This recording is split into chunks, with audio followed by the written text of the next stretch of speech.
Bienvenidos a Latitud Ecuatorial. Es una alegría inmensa conectarnos con ustedes hoy en un momento donde el orgullo ecuatoriano sigue brillando en esta semana. Los ecuatorianos desde otras latitudes, y como muestra tenemos a Ana Cristina Barragán, que hace historia para el Ecuador con el premio al mejor guión de la sección Horizontes del Festival de Venecia. A través de su película Hiedra, Ana Cristina Barragán ha hecho historia para el cine ecuatoriano. Gracias al triunfo en este festival, en esta categoría del guión, dedica a nuevas tendencias a mostrar algo más del cine.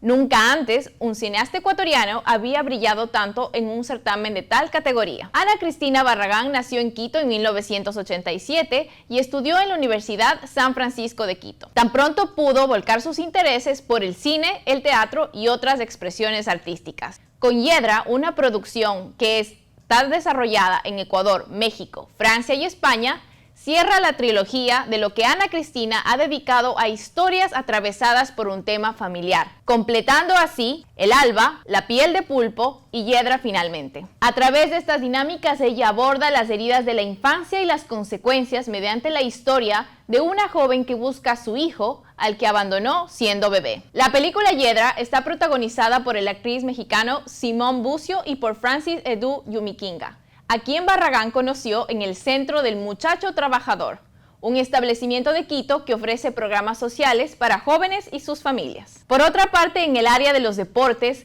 tenemos a nuestra potencia que sigue levantando al Ecuador y entrenan física, mentalmente y con todas las ganas para demostrar que Ecuador tiene mucho más. Hoy, en Latitud Ecuatorial, la diáspora ecuatoriana celebra el logro de Paula Torres, quien ganó la medalla de bronce en los 35 kilómetros de marcha. Ella registró un tiempo de 2 horas, 42 minutos y 44 segundos.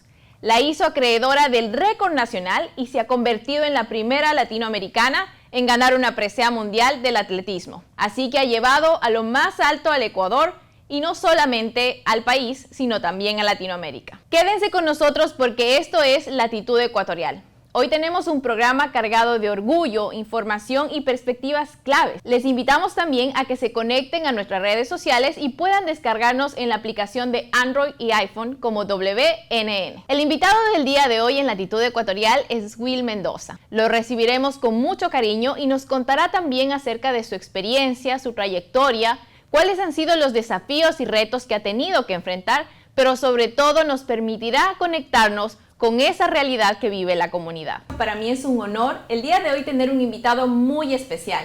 Will Mendoza nos acompaña hoy en el estudio. Manabita, ecuatoriano, de corazón, pero sobre todo un gran migrante y trabajador por la comunidad. Will, además de ganar un Emmy, nos va a contar hoy su historia y demostrar cómo es posible seguir soñando. Bienvenido, Will. Para nosotros es un honor tenerte aquí en Latitud Ecuatorial. No, para mí es el honor poder compartir con ustedes en este espacio televisivo que destaca todo lo bonito que tiene nuestra patria ecuatoriana. Definitivamente, Lorena, gracias a ti, a la producción de Latitud Ecuatorial, por hacerme parte de esta entrevista que definitivamente sabemos que de una u otra forma inspira y comparte a muchos inmigrantes que se encuentran acá en Estados Unidos haciendo desde su trinchera muchas cosas importantes. Así es, Will, nosotros estamos compartiendo con los ecuatorianos que desde otras latitudes seguimos teniendo al Ecuador en nuestro corazón. Will, cuéntanos un poco, porque tu carrera comenzó relativamente antes de graduarte. Tú eras pasante y wow, tienes una gran oportunidad de poder ser parte de Canal 1. ¿Cómo se da esa transición? Bueno, déjame comentarte que fue súper bonito porque yo estaba terminando ya la universidad en Guayaquil, Ecuador, mi amado Guayaquil, que lo extraño tanto. Y yo necesitaba completar horas de pasantías como todos los universitarios lo hacemos en nuestro país y también en algunos países, incluso acá en Estados Unidos. Y yo estaba desesperado porque había aplicado, me había enfocado en aplicar en un medio de comunicación, pero la respuesta no llegaba, Lorena, no llegaba, hasta que yo hablé con uno de mis mejores amigos, Francisco Mayorga, quien trabajaba en un banco conocido del país, allá en Guayaquil, Ecuador, y tenía conexiones con una financiera de Canal 1. Entonces, un día estábamos tomando un café en una cafetería conocida de Guayaquil, Y llama justamente esta señora y le dice, oye, necesito por favor sobregiro en este momento, tengo que pagar, hacer un pago. Obviamente el canal tenía que hacer un pago. Y le dice, sí, oye, justamente te lo puedo hacer, pero el día lunes, mira, quiero que por favor me ayudes con un amigo que necesita hacer pasantías, ya mándalo el día lunes. Y así fue, Lorena. El lunes llegué, empecé a trabajar, bueno, no a trabajar directamente, sino a hacer mis pasantías en Noticiero 1, con Carola Artieda, Rafael Cuesta, Gustavo Navarro, Mayra Montaño, las gemelas Jaramillo, Charlie Pisa, mi maestro, con el que salía yo a las coberturas. Y estuve algunos meses ahí hasta que se dio la oportunidad de quedarme. También conocí a mucha gente que hacía producción. En ese tiempo estaba Baila la Noche, estaba Faranduleros, estaba Divina, estaban varios espacios. En ese tiempo la televisión era tan competitiva que había espacios televisivos en todos los canales. Y así fue. Tenía un turno un poquito difícil de tarde a noche y nada, así fuimos abriéndonos caminos hasta que se dio la oportunidad de que había una plaza para faranduleros. Comencé a trabajar en faranduleros haciendo los internacionales.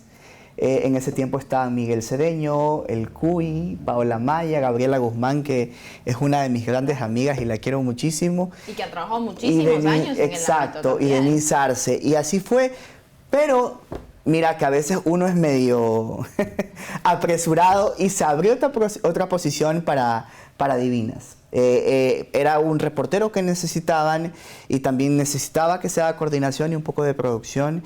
Eran para hacer reportajes de salud, reportajes de variedades.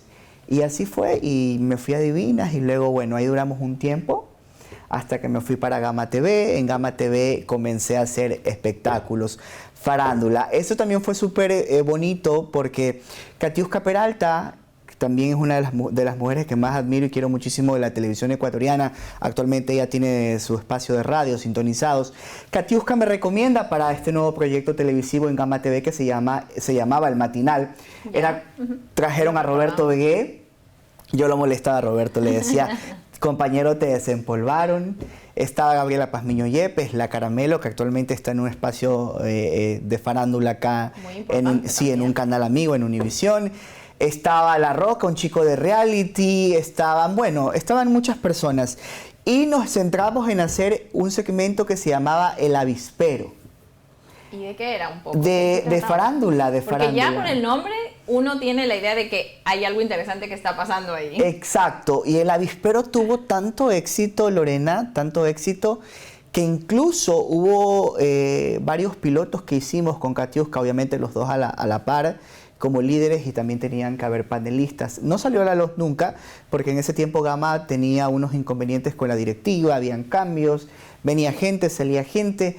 Hicimos pilotos para que el Avispero sea un espacio de espectáculos como lo era en ese tiempo Faranduleros y Jarabe de Pico, y vamos con todo. Y bueno, el segmento tuvo tanto éxito, y no es porque nos tiremos flores, pero hicimos un buen trabajo con Katiuska Peralta, que todos nuestros invitados estaban siendo esperados por los espacios de farándula de las tardes afuera del canal.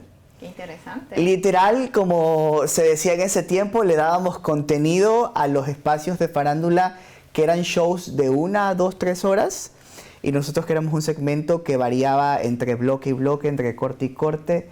Hacíamos anti-zapping, de que no se pierda la siguiente nota en la que Lorena Villavicencio va a hablar del conflicto que tuvo con su expareja.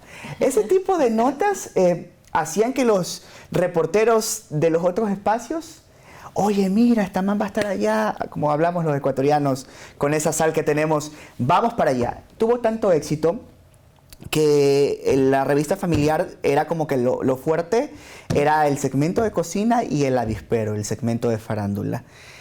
Se acaba el matinal y me llama un día Jorge Luis Jara, el paparazzi urbano, que también fue mucho tiempo reportero y ya estaba director de contenido de Jarabe de Pico.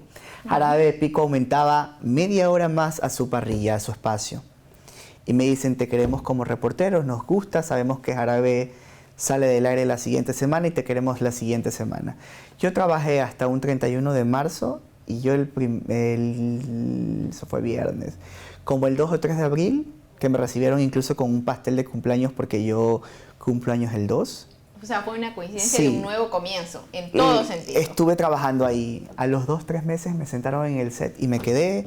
Luego Nicolás Espinosa se fue. Paul Lemos se decidió ir a Gama TV a un nuevo proyecto. Y me quedé como el único caballero entre tanta mujer guapa. Marianne a mi lado, Dora West y Emerson Morocho, señorita Laura. Y bueno, comenzamos a despuntar, comenzamos a tener media hora más. Y así fue como nos fuimos haciendo un poco más fuertes en cuanto a la farándula, porque en ese tiempo vamos con todo y faranduleros tenían el mayor condumio, por decirlo así. Claro, era un mercado totalmente... Exacto, que en ya este lo caso tenían acaparado, ellos, ¿no? por supuesto. Luego viene de boca en boca, un nuevo TC apuesta por su primer espacio televisivo de farándula, con Miguel Cedeño, que mi gordo, yo lo recuerdo mucho, a la cabeza. Y bueno, eso era una guerra, Lorena, entre Vamos con Todo y de Boca en Boca, que competían a la 1, y luego a las 3 de la tarde mi ex canal, mi ex espacio televisivo Faranduleros, yo en Jarabe de Pico, dándoles la competencia. A veces me encontraba el Pez Gordo, que era el director de Jarabe de Pico por muchos años, y me decía, me haces la maldad, me sacas la nota que yo iba a sacar. Yo lo molestaba, le digo, tú sabes que esto es comiendo, comiendo y comiendo. Y nada, ese fue el último espacio en un canal de señal abierta en el que estuve. Te hago un recap, estuve en Noticiero 1, Divinas en Canal 1, en Gama TV en el matinal, luego Jarabe de Pico, hasta que Jarabe de Pico, después de casi 4 años que estuve en el espacio, dijo adiós. Los directivos tuvieron una asesoría por parte de gente de Europa y dijeron que no querían ya más enfocarse en farándula y que iban a hacer sus realities que ellos estaban acostumbrados a hacer. Y así fue, nos quedamos sin trabajo, pero como siempre yo digo, a veces uno es bendecido. Me llama Rommel, un chico que también hizo farándula con Sharon en un espacio que se llamaba Canela hace mucho tiempo, para hacer radio en Radio Onda Positiva 94.1 para hacer el segmento de farándula. Y Will, cuéntame, ¿cómo tú planteas? Porque uno tiene que tener visión para ser versátil, no solamente en la vida, pero también en los proyectos profesionales. ¿Cómo Will logra insertarse en todos estos ámbitos? Noticias, farándula, radio. ¿Cuál es ese motor que a Will Mendoza le dice, yo quiero tener una visión diferente y podemos ir a diferentes ámbitos?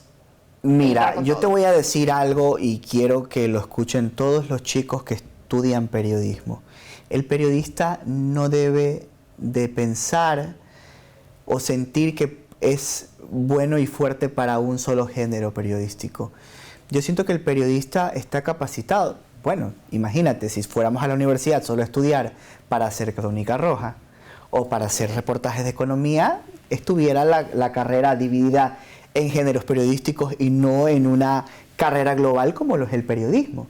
Yo siento que el periodista está capacitado para hacer cualquier género periodístico. Ahora, si te gusta más hacer espectáculos, si te gusta hacer deportes o economía o estar con la comunidad de la calle, eso ya es otra cosa. Entonces, yo siento que la versatilidad que cualquier periodista debe tener es algo que debe de tenerlo siempre claro. Tú puedes estar capacitado para poder hacer espectáculos un día, pero también puedes hacer política. Ahora, si bien es cierto en nuestro país, uno a veces siente que se encasilla tanto que, no, yo ya estoy en las noticias, claro, o me gusta más esto, y está bien, también es válido. Y también a veces muchas personas dicen, bueno, no puedes ser todólogo, pero tampoco solo puedes enfrascarte en un tema. Yo creo que esa es una capacidad que incluso los propios migrantes la desarrollan mucho más, de ser resilientes, y ante lo que venga tú puedes enfrentarlo. Claro, si bien no es tu fuerte o tu especificidad, pero tienes esa capacidad de tener una visión y poder responder a ese ámbito, ¿no? Y sobre todo lo que tú mencionas para los jóvenes, porque en estas carreras para mí son sumamente complicadas, pero a veces son como sueños inalcanzables. No, mira, justamente antes de que yo me venga a Estados Unidos a vivir, yo hice un espacio con Cintia Viteri, que era de la alcaldía, que se llamaba Más Guayaquil TV. Nosotros dábamos a conocer todos los casos que la alcaldía agarraba con sus diferentes departamentos. La DACE, que se encargaba de la educación, habían otros departamentos que se encargaba de la psicología. Yo puedo decirte, yo no soy nada político, no me caso con nadie, pero te puedo decir que en ese espacio dábamos a conocer lo que en ese tiempo en la alcaldía se hacía, y eran muchas cosas buenas. Y a mí me tocaba informar, y siento que eso era algo nuevo para mí, porque me tocaba esa fibra que el ser humano tiene y que el periodista debe tener también, para poder comunicar un caso tan triste, pero que al mismo tiempo tenía una oportunidad para cambiar ese caso triste, que en este caso te hablo de que si la DACE tenía un caso de un niño con discapacidad que necesitaba las terapias y la alcaldía se las daba, nosotros contábamos el antes de la historia y lo que ahora iba a tener ese niño para poder salir adelante, esa facilidad que la madre iba a tener para poder ver a su hijo que tenía ciertas limitantes, desarrollarse en un mundo que a lo mejor no tenía abierto antes de que este departamento llegara a su vida. Entonces ahí es cuando yo digo, puedo okay, cambiar vidas a través del periodismo. Podemos contar de historias diferentes. Si bien es cierto, yo siempre tuve ese bichito de que el periodista está apto para tener o para hacer cualquier género periodístico. Pero yo dije, wow, me están quedando bien estas historias. En ese tiempo mi director era Marcos Espín, que también venía haciendo tantos dramatizados, uno de esos, Tres Familias. Y Marcos me decía, oye, cuando me dijeron Will Mendoza está libre, puedes llamarlo, yo lo pensé, porque este man solo lo veo aquí afuera de Coavisa esperando mis talentos para hacerle las notas. Pero me dice, pero qué chévere que sí podemos contar otro tipo de historias. Y él era un poquito picky, me decía, no, mira, esto puede ser de esta forma. Él era un poco más de la toma. No, esta historia debe empezar con la mamá, con el hijo, limpiándole las lágrimas. O sea, giro periodístico tiene que ir hacia ese Entonces, punto. Yo siento, y te lo digo, Lore, el periodista está apto para hacer cualquier género periodístico. O sea, yo siento que no nos debemos limitar, y es ahí cuando tú te pones esos retos y dices, no, ¿por qué no lo puedo hacer? Vamos, intentémoslo. Y tú puedes descubrir nuevos talentos en ti. Así es. Y bueno, en todo este proceso que veo, comienzas una carrera súper rápido como pasante, sin antes graduarte, y viene cosa tras cosa que más allá de ser una bendición, también es un esfuerzo increíble. Pero ¿qué pasa en 2021? Hablamos de una pausa y un reset, que muchos llaman, un reinicio, porque ¿qué pasa en 2021 cuando tú decides migrar a los Estados Unidos?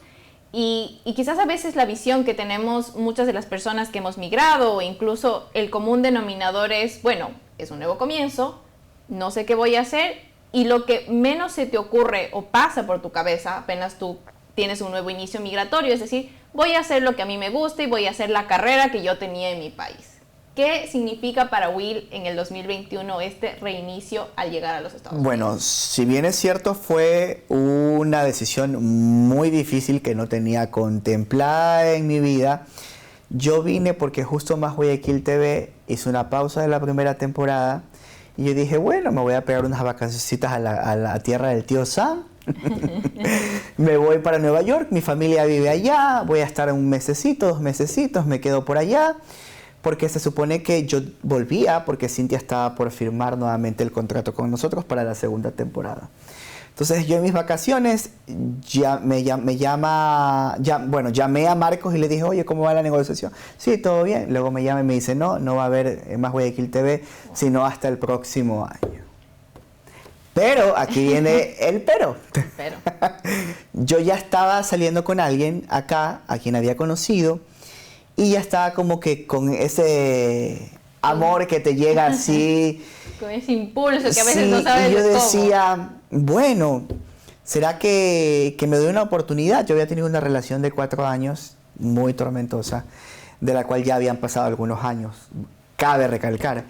Y yo dije, ¿será que me doy la oportunidad? Y bueno, esto es hablándolo, ¿no? Yo siempre he dicho que las relaciones son una institución. Tú debes de poner las reglas.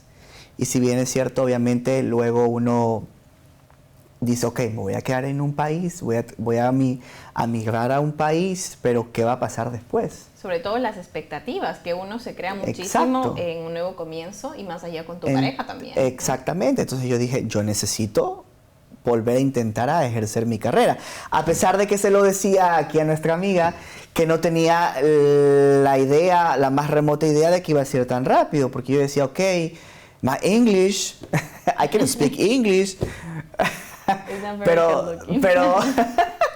pero ¿será que lo vamos a poder hacer? ¿Será que les va a gustar mi estilo a estas personas? ¿Será que voy a tocar las puertas? Bueno, me casé luego, llegó a la residencia, fui a Ecuador, hice un demo reel, un compendio de todos los espacios que yo había estado. Me enfoqué, debo confesarte, me enfoqué mucho más en Más Guayaquil TV, porque era algo... Reciente también, era sí, yo quería como que presentar ese tipo de historias que aquí se hacen mucho. Y yo dije algo, me replanteé una situación, yo dije, ¿será que vuelvo a hacer espectáculos en Estados Unidos? Y yo dije, no voy a volver a hacer. Voy a tocar puertas en lo que empecé, en noticieros. Voy a volver a hacer noticias. Y empecé a tocar puertas para ser reportero de noticias. Y fui a Ecuador, me quedé 20 días, hice el demo reel, me lo editó una gran amiga, ex compañera de trabajo de Gama TV. Y comencé a poner mis demo reel en varias posiciones, en algunos medios. Tuve entrevistas con Telemundo para trabajar en la frontera. En ese tiempo la migración venezolana y sudamericana estaba muy fuerte, necesitaban reporteros por todos lados. Pero había un pequeño detalle, que en algunas televisoras en este país, los reporteros son multimedia journalists, MMJ que les llaman, que es el que pone la cámara, que es el que edita, que es el que se para en frente de la cámara, conduce su nota, hace el en vivo en el noticiero a las 5 de la tarde y luego pone el reportaje a las 10. O sea, hacías todo. Es todo en uno. Y yo no tenía la experiencia de hacer todo en uno. Llegado. En Ecuador yo tenía siempre mi cameraman que me hacía el trabajo sucio y yo solo ponía la voz, editaba, ayudaba a editar y luego lo presentaba. Pero yo no sabía manejar una cámara, Lorena. Yo no sabía cómo abrir un trípode. Yo veía cómo mis compañeros lo hacían, pero uno estaba acá. Entonces no se dieron las oportunidades para estas posiciones, pero llega a mi vida una posición en Univisión Colorado, en donde la directora de noticias, a quien la quiero muchísimo, Isela González, que me dice, oye, pero yo puedo hacer que mis photojournalists, los cameramans, te entrenen antes de que tú salgas al aire. Y yo dije, eso es lo que yo quería escuchar. Pero para esto yo estaba averiguando a ver si me ponía a estudiar aquí en algún college para hacer... porque aquí a los reporteros los entrenan. Así es. En Ecuador tú tienes la posibilidad de enfocarte o como periodista o como camarógrafo. Pero tú te vas yendo a lo que te gusta. Entonces así fue. Cambié todo, me fui a vivir con mi pareja a Colorado. Me fui. Dejé todo atrás y nada. Y luego comenzamos a contar historias, me tocaba hacer breaking news, me iba a los tiroteos, me iba a los incendios, a las explosiones, las nevadas en Colorado, con la nieve hasta la rodilla, condiciones del tiempo en las carreteras, mientras el weather anchor hacía la condición del tiempo en el estudio, yo con la gente y la comunidad, las bolas de granizo que caían en los carros, en las calles, incendios forestales, hicimos absolutamente de todo. E incluso con altos índices en temas de lo que es violencia interna, ¿no? O sea, muchísimo, porque en ese tiempo estaba una pandilla sudamericana, se había tomado la ciudad de Aurora en Colorado, y eso era todos los días la policía en operativos y los reporteros atrás de los policías, dando la cobertura, contando. Si bien es cierto, uno no puede generalizar, había gente de Sudamérica muy trabajadora que llegó por la frontera a agachar el lomo, como decimos en Ecuador, a trabajar para mandar el pan a su país, pero también llegó mucha gente a hacer desmanes, actos delincuenciales, delictivos, que la policía tenía que aprender y arrestar. Y así fue. Y llega la historia de Osnelli, la niña de Lemmy. Ahí justo fuiste, te me adelantaste un poquito más. Sorry. Pero precisamente cuando miraba un poco de tu trayectoria, me pareció importante la historia de Osnelli. Porque no solamente por el contexto que tú nos vas a dar la visión de cómo nació todo esto, pero porque uno como periodista, como ser humano, también tiende a acercarse y se llena de esas historias. O sea, te tocan mucho. Entonces, ¿cómo es que tú llegas a, más allá del Emmy, que es el resultado y que es lo más grandioso en el ámbito periodístico que tú puedes tener, cómo llega Will en toda esta transición a decir, bueno, voy a contar la historia de alguien más, en este caso de Josnelly? Bueno, déjame comentarte que tuvimos muchísimas historias de gente venezolana que había atravesado el Darién, también de peruanos, de ecuatorianos. Ahora mismo en Colorado hay una comunidad muy grande de ecuatorianos, de esta gente que llegó por la frontera en esa época, entre 2023, 24, 22 también por ahí. Y contamos muchas historias, pero la de Josnelly me llamó la atención porque era una niña que ni siquiera vivía en Venezuela. La mamá de Josnelly y Josnelly son venezolanas. Ni siquiera vivía en Venezuela, ella vivía en Perú. La mamá de Josnelly se había ido con su hija mayor, ya adolescente, y con Josnelly de bebé para Perú para tratar de buscar una operación para las válvulas de su corazón. Porque Josnelly nació con síndrome de Down y con sus válvulas sin funcionamiento. Ya ella había tenido una operación que no había sido tan exitosa, pero necesitaba muchas más para que ella pueda tener una vida lo mejor posible en su transcurso y para que ella pueda seguir creciendo. ¿Qué pasa? Que Josnelly camina con su mamá, bueno, viajan de Perú hasta Colombia y luego de Colombia salen para Panamá y desde la selva del Darién hasta Texas caminaron. Josnelly incluso casi se muere en el Darién porque le dio un ataque al corazón en la carpa que estaba con su mamá y su tío durmiendo, porque el hermano de la mamá de Josnelly también vino. Y Yenitza tuvo que hacerle reanimación y prácticamente la revivió. Y a mí me llamó la atención porque Yenitza salió en un medio americano en Colorado con su hija pidiendo ayuda porque ya las estaban sacando de un campamento de venezolanos porque ya se les había acabado el tiempo y obviamente los vecinos de esa zona querían que ellos vayan a otro lugar porque era mucha gente entre las aceras y ella quería una ayuda para su hija.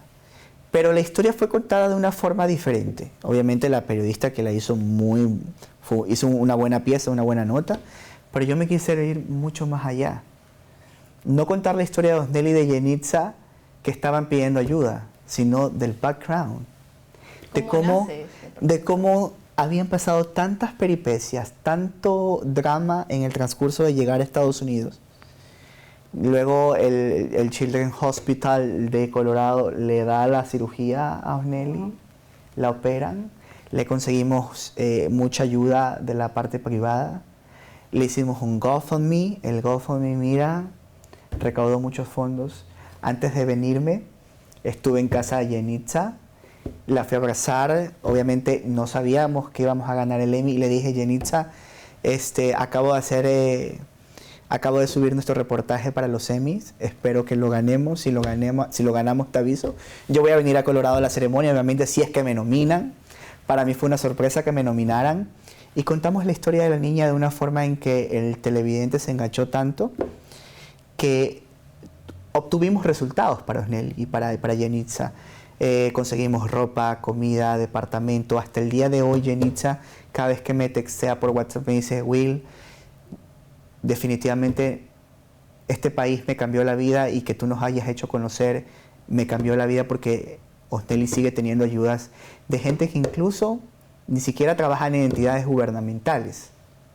Gente que, como tú, Lore, que mañana puedes decir, ay, esta niña qué linda, aquí tengo ropa, le traje, o aquí hay tanto porque la niña tiene que comer, o sea, siguen recibiendo ayudas. Empoderar a la sociedad civil y a personas que estamos en el día a día también contribuir de alguna manera. Sí. ¿Y cómo haces este vínculo y cómo separas? Porque un periodista tiene que generar notas periodísticas, obviamente, pero ¿dónde nace este espacio humanístico y esta empatía?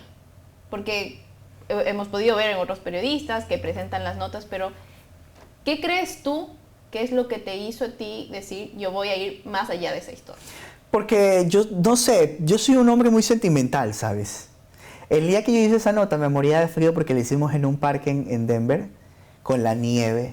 La nena se estaba congelando, tuve que incluso parar la entrevista y meterla al carro un ratito, porque Yenitza en ese tiempo todavía no se cambiaba de casa, seguía en el campamento. Entonces yo me las voy a buscar con Esteban, mi ex compañero que hizo las tomas, que un gran fotoperiodista y también es periodista, peruano por cierto. Esteban, las vamos a buscar con Esteban, las llevamos a desayunar, nos pusimos en un parque, buscamos la parte visual, se veía toda la nieve atrás. Y la sentamos y contamos la historia.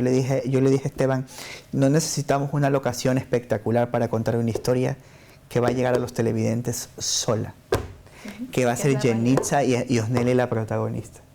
Y así fue. Y yo me considero un hombre muy sentimental, y cuando yo escuchaba a ella no lloró, ¿sabes? Yenitza no lloró, yo le digo que es una mujer de hierro. Fortaleza. Pero yo era así detrás de cámaras. Porque imagínate lo que hace una madre por su hijo. Yo siempre voy a decir que las madres son definitivamente, deben de ser de hierro, o sea, para poder tener esa facilidad de querer luchar por sus pequeños. Y hablo en general, no solo Yenitza. Y así fue, yo creo que le metimos mucho feeling, la editamos bonito, la presentamos en los 4 noticieros de Univisión Colorado, en el morning de las 5 de la mañana, en el del noon, a las 11:30, luego a las 5 de la tarde y a las 10. Bueno, entonces antes de meter la pieza a la página web de los Emmys, hablé con mi jefa y le dijo, ¿sabes qué? Quiero meter la historia de Osneli, pero ¿qué tú me recomiendas? ¿Qué otro tipo? Metí 2 historias más. La categoría no se peleó. Cuando la categoría no se pelea o no se la pone a competir con otros medios es porque solo hubo mi reportaje. Exactamente. Entonces no hubo más reportajes en esa categoría y por eso no entré en las 2 otras categorías que hice.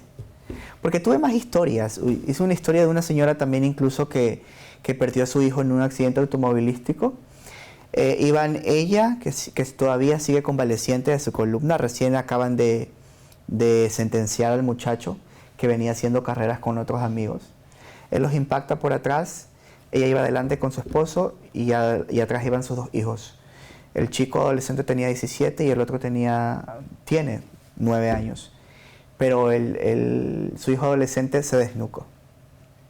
Se le quebró el cuello por la irresponsabilidad de un muchacho que venía haciendo carreras.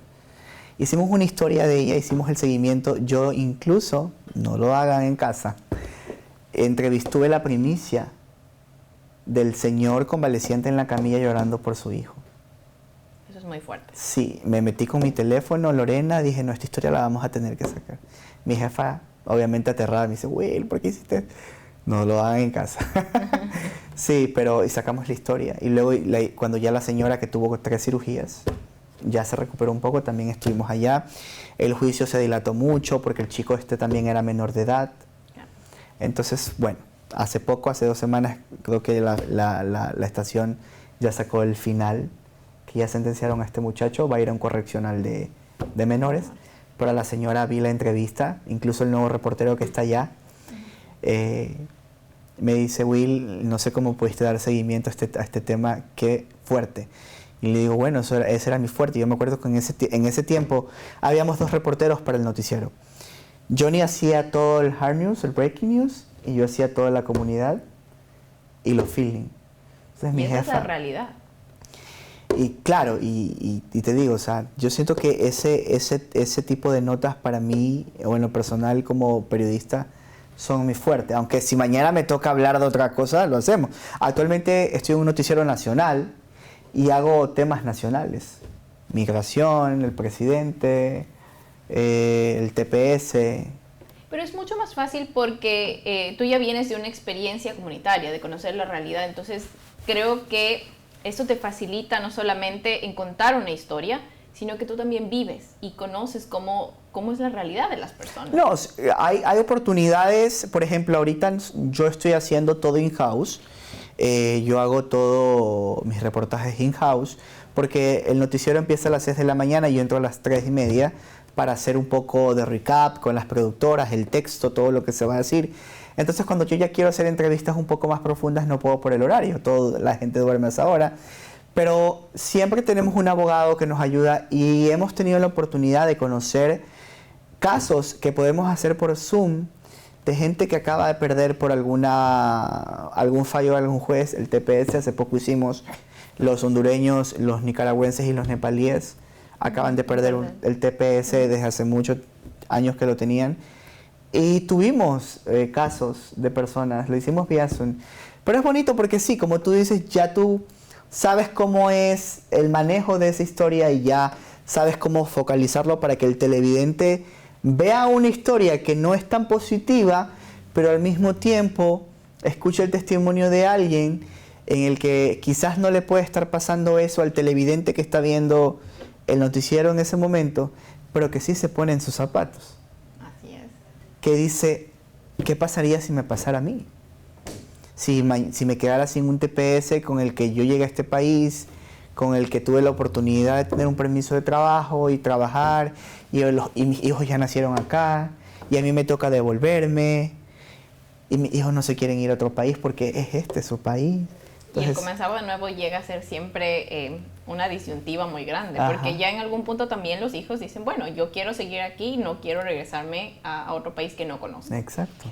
Bueno, Will, en ese espacio de haber conversado, de haber tenido un acercamiento tan bonito a tu historia, voy a darte algunas palabras y quisiera que tú me digas lo primero que viene a tu mente con estas palabras. Ok, no vamos. tiene que ser pensado, no, esto es una conversación. Vamos a escucharlas entonces. A ver, vamos, comienzo con Ecuador. Ay, lo más grande que hay en este mundo. Migrar. Una decisión difícil. La familia. El tesoro más preciado que cualquier persona pueda tener. El periodismo. Pasión. Josneli. La niña la niña que me cambió la vida y a la que le cambiamos la vida con el equipo de Noticias Univisión Colorado. ¿Qué es el éxito para ti? Yo creo que el éxito es el día a día. Hay días que uno no tiene días buenos, pero luego se acuerda de lo que pasó ayer y se replantea la situación y dice, no, pero vamos por buen camino.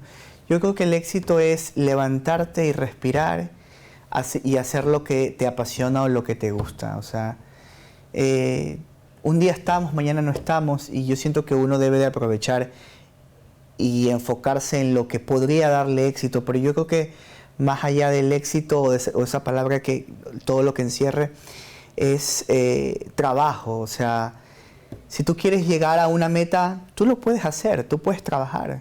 O sea, más allá de que tengas o no tengas éxito, tú puedes trabajar para ese camino. El fracaso, ¿qué es para Will? Bueno, es algo muy fuerte. He tenido muchísimos fracasos, tanto en lo personal como en lo laboral. Hay días en los que mi hit, mi día no estuvo muy bueno y no lo hicimos tan bien, o se me cayó la nota que tenía que hacer y tú dices, ay, wow. Pero yo creo que el fracaso es algo que tú puedes trabajar, o sea, que eso es el resultado de algo que tú puedes decir, pero mañana puede ser exitoso. O sea, hoy día no lo pudimos hacer, pero mañana sí. Bueno, y pensando un poco en tu familia que está en Ecuador, ¿qué te gustaría decirle a tu mamá que está en Ecuador? Bueno, mi mami es una mujer que ha sido muy, muy importante en mi vida. Si bien es cierto, ha sido una mujer trabajadora. Algo que yo puedo rescatar de Isabel Macías es que es una mujer muy trabajadora. Pero creo que el mensaje no solo sería para ella, también sería para mi tía Carmen Mendoza, a la que la amo, y a mi abuela. Hace poco estuve en Ecuador. Mi abuela está en una etapa no muy buena de su vida. Ya tiene 87 años, casi en noviembre cumple. Y para mí mi abuela es como que un todo. Es la matriarca de los Mendoza. Y yo literal, hasta que ella se vino a vivir a Estados Unidos en el año 2000 algo, yo estuve mucho tiempo con ella. O sea, me crié en su casa, en su jardín, corriendo, siendo llamado a atención teniendo llamada de atención por ella. Pero yo creo que yo esté donde esté, aparte del esfuerzo y trabajo que uno le pone, es esa familia. Y mi tía, mi abuela, mi mamá, mi papá en su momento, mis tías también han estado ahí. Entonces, esto que el mensaje no solo sería para mi mamá, sino para mi familia en general, para los Mendoza, que siempre han estado ahí presente. Tengo una tía que vive aquí en Brooklyn, que estuvo mucho tiempo conmigo presente y también fue parte de que mi carrera haya surgido y que ha tenido un buen camino. O sea, para que yo de Manabí me fuera a Guayaquil tuvo que pasar mucho, entonces en ese espacio, en ese lapso de tiempo, estuvo mi mamá, mi papá, mi tía Carmen que vive en Ecuador y mi tía Nancy que vive acá. Entonces no todo fue, como decimos coloquialmente, soplar y hacer botella, no. Hubo mucha gente que estuvo detrás para que Will esté aquí sentado contigo. Finalmente, ¿qué es el amor para Will? ¡Wow! Eso es como una plantita, hay que regarlo todos los días porque la monotonía llega. Llega definitivamente, sí. Pero yo creo que el amor está en las cosas pequeñas. O sea, el amor se refleja en las cosas pequeñas. En ese platito de comida que tu pareja te puede hacer, o en que te espere media hora fuera de un lugar en el que tú estés trabajando, o en el que se levante y te diga, te amo, te quiero, o que te diga, no necesitas planchar tu camisa porque ya está lista, o que te haga el desayuno porque trabajas muy temprano por la mañana y no te da el tiempo de hacerlo un día antes. Ahí está el amor. En la paciencia, eso es, wow. El reflejo más claro del amor es la paciencia que tú le tengas a tu pareja. Qué bueno y qué hermoso escuchar eso de ti y sobre todo entenderlo como esto lo has vivido en cada uno de los pasos que has dado, ¿no? No solo desde el ámbito familiar, sino también de pareja y el amor a tu carrera, que lo hemos visto. Bueno, sí, no, nadie es profeta en su tierra y yo lo que puedo decirle a todos mis ecuatorianos que están en todos los rincones de este amado país que tenemos. Yo cada vez que hablo de Ecuador me pongo sentimental porque lo extraño todos los días. Amo Estados Unidos, me ha dado muchas oportunidades, las mismas que tuve en Ecuador y que siento que cualquier ecuatoriano, cualquier sudamericano, centroamericano, cualquier persona del país puede venir a lucharla acá. Siento que todos tenemos esa oportunidad y tenemos que lucharla y pelearla, pero siento que Ecuador definitivamente es otro nivel y lo que tú puedas hacer siendo ecuatoriano es algo grande. Muchísimas gracias, Will. Gracias por ser parte de esta comunidad, por estar aquí con nosotros el día de hoy. Te deseo muchos éxitos en todo lo que hagas, bendiciones y que nunca te falte un ceviche y el calor de tu familia, que es lo más importante. Desde Latitud Ecuatorial, para mí ha sido un honor estar hoy aquí con Will Mendoza. Le agradecemos inmensamente, no solamente por su compromiso que tiene como periodista, como profesional, sino también por buscar, más allá de las historias, conectar con los seres humanos y mostrar la realidad de nuestra comunidad. Gracias, Will, por esta entrevista en donde has compartido con nosotros tus principios, tus valores, el trabajo y el legado que estás dejando en cada uno de quienes nos sentimos orgullosos, no solamente de ser ecuatorianos, sino también de seguir luchando por un futuro mejor y lograr alcanzar nuestros sueños. Ahora en Latitud News vamos a hablar sobre las noticias más importantes de Ecuador en esta semana en los temas de seguridad, economía y política. Empecemos. El presidente de la República, Daniel Noboa, confirmó que el proyecto de la minería a gran escala Loma Larga en Quimsacocha no continuará. La mañana del 12 de septiembre del 2025, el primer mandatario reiteró que tanto el municipio de Cuenca como la prefectura de la SUAY deberán sustentar sus informes. El presidente ecuatoriano Daniel Noboa habló sobre el proyecto minero de Loma Larga en Quimsacocha. No se va a dar. Se lo comunicamos al municipio y a la prefectura. Ustedes tienen informes que dicen que esto contamina. Hay una sentencia de corte y hay los informes. Para no acatar la sentencia, sustenten y responsabilícense de los informes, dijo el primer mandatario en una entrevista radial. El proyecto de Loma Larga ha generado tensión en Azuay, al punto de que desde sectores sociales se anunció una marcha para el próximo 16 de septiembre. En dicha convocatoria participan no solo organizaciones sociales, sino también universidades e incluso el propio municipio de Cuenca. La tensión surgió tras la oposición al proyecto, que muchos consideran una amenaza para las fuentes de agua de la provincia. El 11 de septiembre del 2025, la Presidencia de la República emitió un comunicado en el que ya se anticipaba el anuncio realizado por Noboa. En el documento se señalaba: debido a la preocupación ciudadana que existe sobre los posibles riesgos de afectación al agua respecto al proyecto minero a cargo de la empresa Dundee, el gobierno espera que, con la celeridad que amerita, el municipio de Cuenca y la prefectura de la SUAY se pronuncien. Aunque Noboa expresó comprender las motivaciones de los cuencanos para oponerse al proyecto, dejó en manos de ambos gobiernos autónomos descentralizados la defensa de sus informes en caso de que el tema llegue a cortes internacionales. Insistió en varias ocasiones sobre la existencia de una sentencia de la Corte y en que su administración ha optado por respetarla. Nosotros no nos vamos a poner del lado de la posible contaminación, pero hay que comunicar la realidad. Hay una sentencia de corte y esto sería desacatarla y van a tener que sustentar y responsabilizarse por esos informes, afirmó el presidente. Sobre el acuerdo comercial con Canadá, Noboa citó como ejemplo el caso Chevron, recordando que se perdió en una corte internacional y que el costo fue de $800 millones.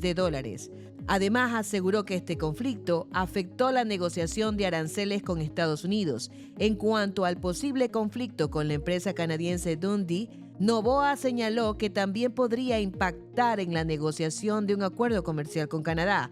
No obstante, el primer mandatario fue enfático al afirmar que no se va a dar el proyecto. La noche del 12 de septiembre, el gobierno nacional anunció la eliminación del subsidio al diésel, lo que aumenta el precio del galón de $1.80 a $2.80.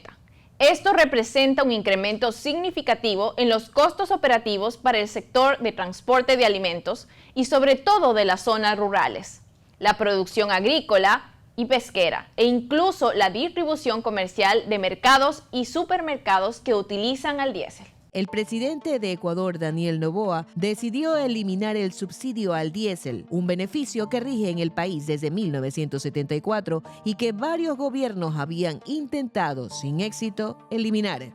El presidente Daniel Noboa eliminó el subsidio al diésel para el sector automotor. El nuevo precio entra en vigencia desde las 0 horas del 13 de septiembre de este año y anuncia también 18 medidas de compensación. La primera disposición transitoria explica que este precio entre en vigencia desde las 0 horas del 13 de septiembre del 2025 y se mantendrá hasta el 11 de diciembre de este mismo año. A partir de este momento, habrá un sistema de bandas con techos de aumento y reducción en funciones de las variaciones de los precios internacionales, como ocurre ahora con las gasolinas Extra y Ecopaís, que son de 85 octanos. El subsidio al diésel asciende a un valor de $1.100 millones y ahora estos recursos serán redistribuidos en 18 medidas que cierran brechas sociales y dinamizan la producción. Saría Moya, ministra de Economía, dijo: no subirá el pasaje y anuncia bonos de $1.000 mensuales a transportistas. Además, el gobierno fue enfático en señalar que no habrá alza en pasajes, no subirá ni un solo centavo, dijo el ministro de Transporte, Roberto Luque. Luque señaló que en el país hay 23.300 choferes bajo la modalidad de transporte de pasajeros que recibirán un bono de entre $400 y $1.000 mensuales durante 8 meses. Este mecanismo, que representa una inversión de $220 millones, está listo y funcionando y representa una compensación a todos los usuarios y operadores del transporte público urbano, inter e intraprovincial, señaló Luque. Además dijo que con la renovación de unidades de transporte se activó el Plan Nuevo Transporte, con una línea de 150 millones que consiste en entregar un bono de charratización de hasta $20.000 y también dar créditos a una tasa preferencial subsidiada del 9%, y añadió otras medidas como el pago de deuda histórica de 80 millones al transporte de pasajeros. Segundo, inversión de 10 millones de vehículos para seguridad en vías. Tercero, 23 millones de inversión en zonas de descanso y de pesos y dimensiones en la red vial estatal. Compensación económica por 3 meses para los sectores de transporte comercial, esto es, carga pesada, carga mixta, escolar, institucional y turística. El presidente Daniel Noboa encabezó el jueves una multitudinaria marcha por la paz y la justicia en Guayaquil, una de las ciudades más violentas del Ecuador, mientras que sindicalistas, indígenas y organizaciones sociales se preparaban para movilizarse en contra de la política económica de su gobierno. Seguiremos caminando por el cambio del Ecuador, afirmó el presidente ecuatoriano Daniel Noboa ante miles de manifestantes. La marcha buscaba levantar la voz para exigir en las urnas cuál es la dirección de este país, en alusión a un referendo que promueve y espera lograr a finales de año. El ministro del Interior, John Reinberg, dijo en su cuenta X que la movilización fue por la justicia y por la paz que el país merece. El primer semestre de este año ha sido el más violento desde el 2011, con 4.619 asesinatos en todo el país. De acuerdo con cifras de la policía, Guayaquil y otras ciudades cercanas han sido el principal escenario de esos crímenes. Ecuador atraviesa una espiral de violencia que se disparó a inicios del 2021 y que las autoridades atribuyen a la disputa de bandas criminales por el control de rutas y territorios para el narcotráfico que operan conjuntamente con carteles de Colombia y de México. La marcha del gobierno se realizó un mes después de una demostración similar en la capital, en la que Noboa encabezó una movilización de miles de personas hacia la Corte Constitucional para expresar su rechazo a fallos de este tribunal que, según el mandatario, anularon herramientas legales claves para enfrentar al crimen organizado, como por ejemplo la obligación de las telefónicas de entregar información de sus clientes. Según sondeos, la popularidad de Noboa se ubica en el 52% actualmente. Durante la tarde, organizaciones sindicales, indígenas y sociales realizarán protestas en una docena de ciudades para expresar su rechazo a la política económica de Noboa, que ha generado miles de despidos y busca una reclasificación de los salarios de los empleados estatales. El golpe a las estructuras económicas criminales más grande del Ecuador. Así lo catalogó el gobierno al operativo Frontera Norte, en el que intervino la madrugada el 9 de septiembre del 2025, a la operación de lavado de activos de los comandos de frontera, que movían alrededor de 313 millones. La madrugada del 9 de septiembre del 2025, las autoridades desarrollaron un operativo con 62 allanamientos en Sucumbíos, Pichincha, Orellana, Guayas, Esmeraldas, Manabí y Santo Domingo. Se notificó la nueva orden de detención a 5 personas ya presas y fueron capturadas otras 7. El operativo Frontera Norte 2, ejecutado en la madrugada del martes 9 de septiembre del 2025, implicó un despliegue de las fuerzas del orden en 9 provincias del Ecuador. En la operación se realizaron 68 allanamientos simultáneos, logrando la incautación de 103 bienes pertenecientes a la estructura delictiva Comandos de la Frontera. La acción, calificada como la intervención más grande contra las estructuras económicas criminales en la historia del país, contó con la participación de 600 servidores policiales y 94 funcionarios de la Fiscalía General del Estado. Según la información compartida por el ministro del Interior, John Reinberg, a través de su cuenta X, se estima que esta organización movía alrededor de 313 millones de dólares mediante lavado de activos y tráfico de droga.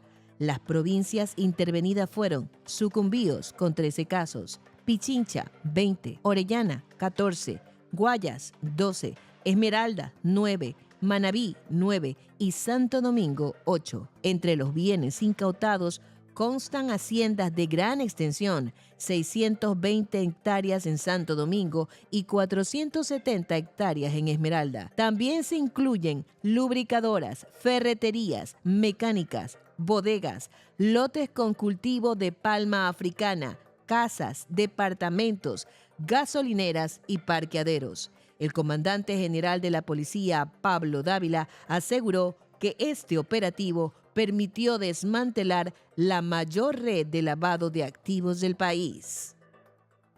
De todas las noticias en esta semana en Ecuador, es importante recalcar los esfuerzos que ha llevado el gobierno en materias de seguridad a través del golpe dado a los comandos de frontera no pueden quedar invisibilizados por desgastes que se pueden dar a través de las marchas.